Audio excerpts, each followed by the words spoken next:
All right, so let's return back to one of our favorite central forces, and that's the gravitational field, or at least the gravitational force. So first off, remember that to be a central force, i.e. a conservative force, if we have a force of F, this thing is central or conservative if the curl of that force is simply equal to 0.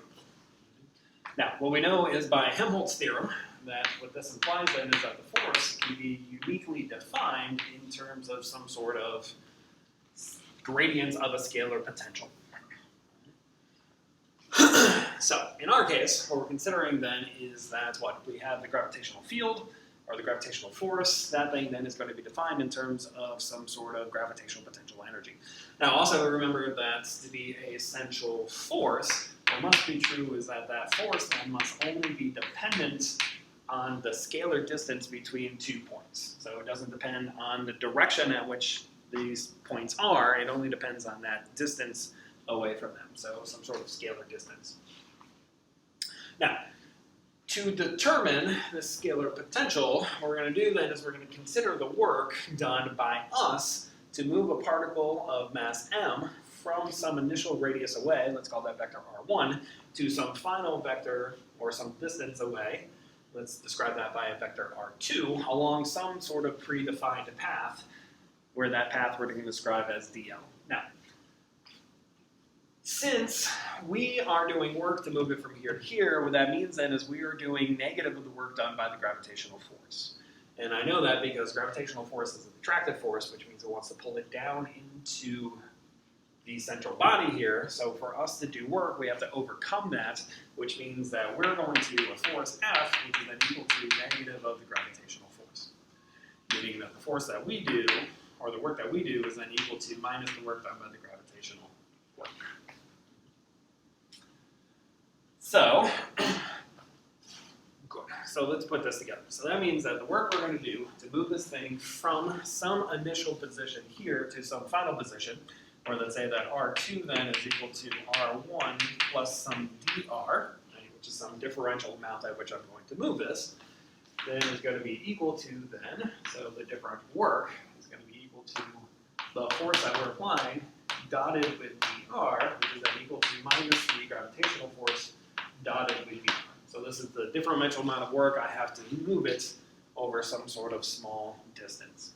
Now, if I want to move it over a macroscopic distance, I simply have to sum all these together, which means I just have to do an integral. So the total work then is going to be equal to minus the integral from R1 to R2 of the gravitational force dotted by dr. Now, what we know is that the gravitational force is then equal to g times the mass of the big body times the mass of the particle divided by r squared, but it only points in the r hat direction. So, that's why with an extra negative sign out front. So again, this is a attractive force, so that's what this negative sign means. Here, this only points in the r hat direction. So remember, dr is going to be a complicated expression, which is going to depend on dr in the r hat direction, plus a term which goes in the theta hat direction, and a term which goes in the phi hat direction, because this is a spherical symmetric system. But remember that theta hat and phi hat are both perpendicular to r hats by definition, which means the dot products are going to ensure we only pick out the parallel piece, which means that we're only going to then pick out where dl is parallel to r hats, which means only the dr direction. So let's put this in. So this becomes g times m integral from r1 to r2 of dr over r squared. Now we know the integral of dr over r squared is negative 1 over r, so this can become gm over r with a negative sign, evaluated from r1 to r2. Now if I absorb the negative sign inside of here, I'm going to switch the order of the bounds. This tells me then that the work is then equal to gmm times 1 over r1 minus 1 over r2. So this is the amount of work that I have to do to move this particle from a close orbit to then a further orbit away. Now again, this is equal to negative of the work done by the gravitational force, and remember that the work done by the gravitational force is equal to minus the change of potential energy. Since I'm doing negative of that, that's equal to positive the change of potential energy. So the work that I'm doing is positive, where the work done by the gravitational force in this case would be negative. Now, just like potential energy near the surface of the Earth, for any potential energies, we can define where we want R0 to be. So in this case, based off of the structure of this, what makes the most amount of sense is that we go infinite distance away, i.e. we're going to take that R2 is infinity. So I'm going to move this from some finite distance all the way out to infinity, where 1 over infinity is simply equal to 0. So that means that we're going to set that the potential energy is equal to 0 all the way out in spatial infinity. So from here, we can then say that the gravitational potential energy is equal to minus g times m all divided by r. So what this says then is that what? The potential energy at any given point relative to spatial infinity is given this way. So if I go back to my system, this is m, here's my mass of m, here's the distance r between the two. So this is how much potential it has relative to spatial infinity. It always has to be relative to some sort of stationary point or some 0 points.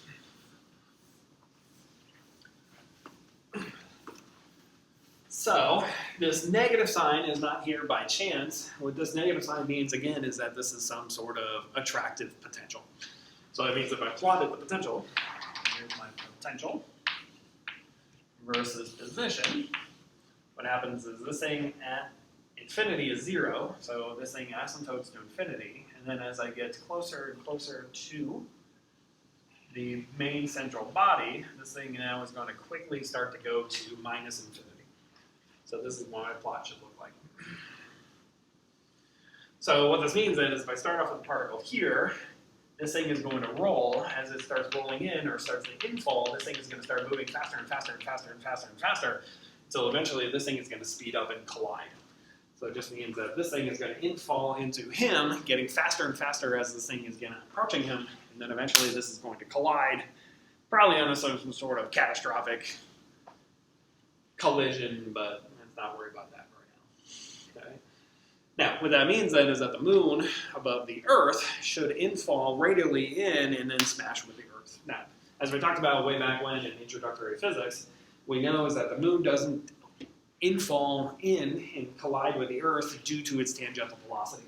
So since this guy has a tangential velocity in this direction, what happens is, indeed, this guy actually does radially infall in, but as he infalls in, the velocity carries it enough to the side to make this thing actually end up going under a circular path. So for us, it's the tangential velocity of the moon that saves us from a collision. Same thing for the Earth. This thing has tangential velocity around the sun.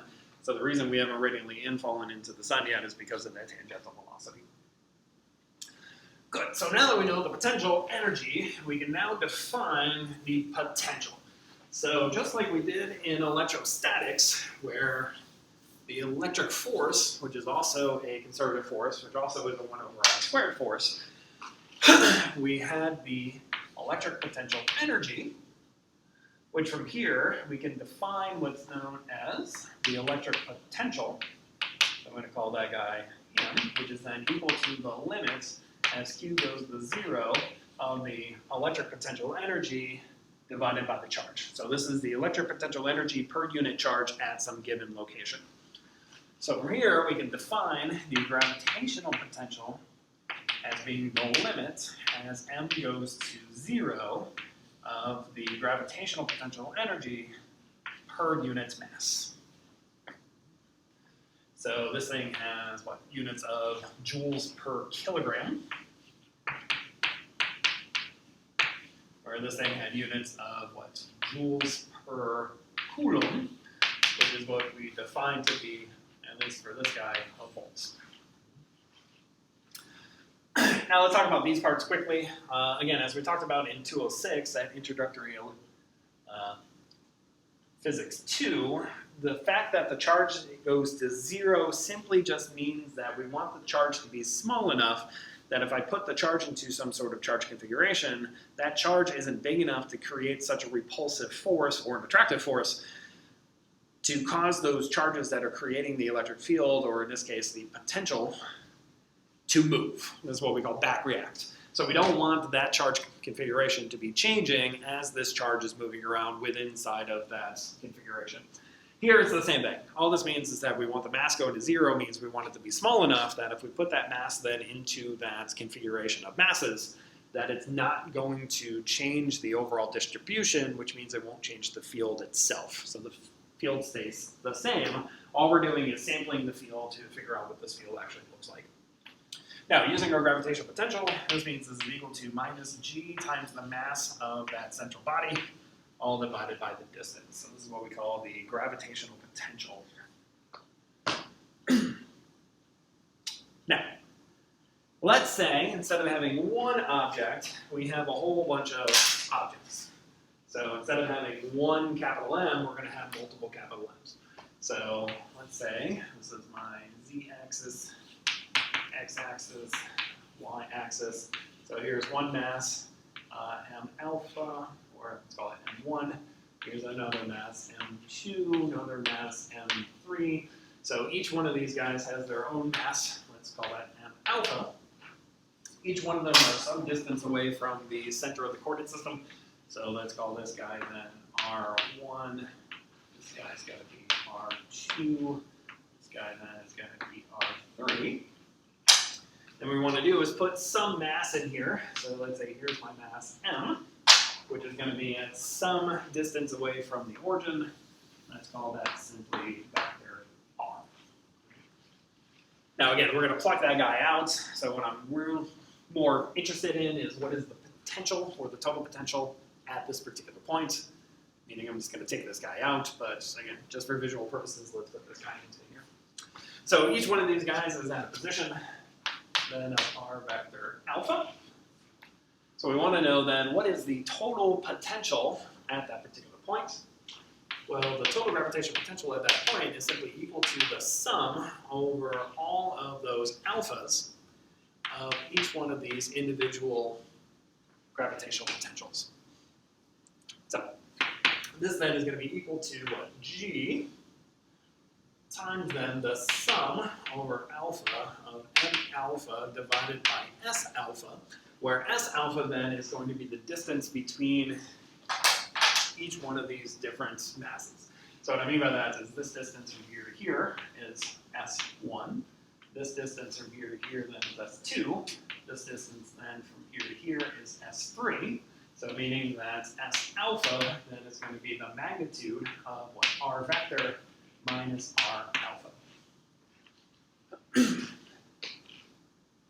So, or I could write it that way. So this is going to be equal to G times the sum over alpha of m alpha divided by r vector minus r vector alpha. So this is what we define to be the total net gravitational potential at some given points.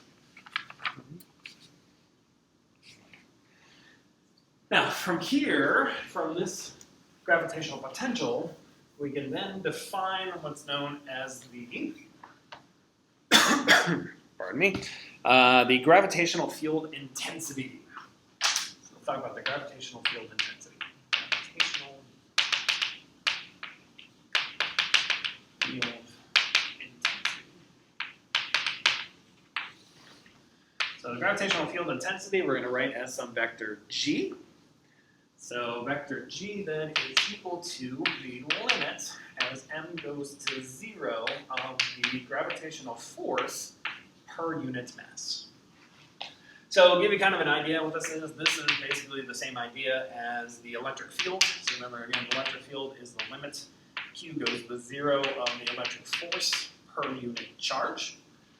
So this thing had units of what? Newtons per coulomb. This thing has units then of newtons per kilogram. So, again, what does this mean? So this means that this is what, so at a given point, this is the amount of force that a particle of charge Q would feel at that given point.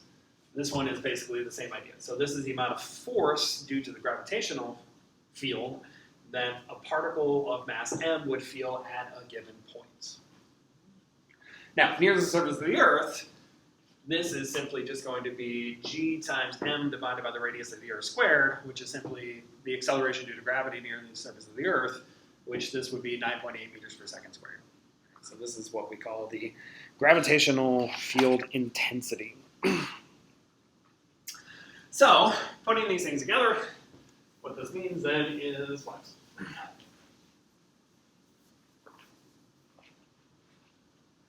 So this means then that the gravitational field, or the gravitational field intensity, is a negative the gradient of the gravitational potential, and then the gravitational force is a negative the gradient of the gravitational potential energy. Now again, contrast this with electricity. We know that the electric field is equal to minus the gradient of the electric potential, and we know that the electric force is going to be equal to minus the gradient of the electric potential energy. So again, it's just basically the same thing. We're just now defining then, again, the gravitational field intensity, which again is the same idea as the electric field, and then the gravitational force itself, which is then related to the potential energy.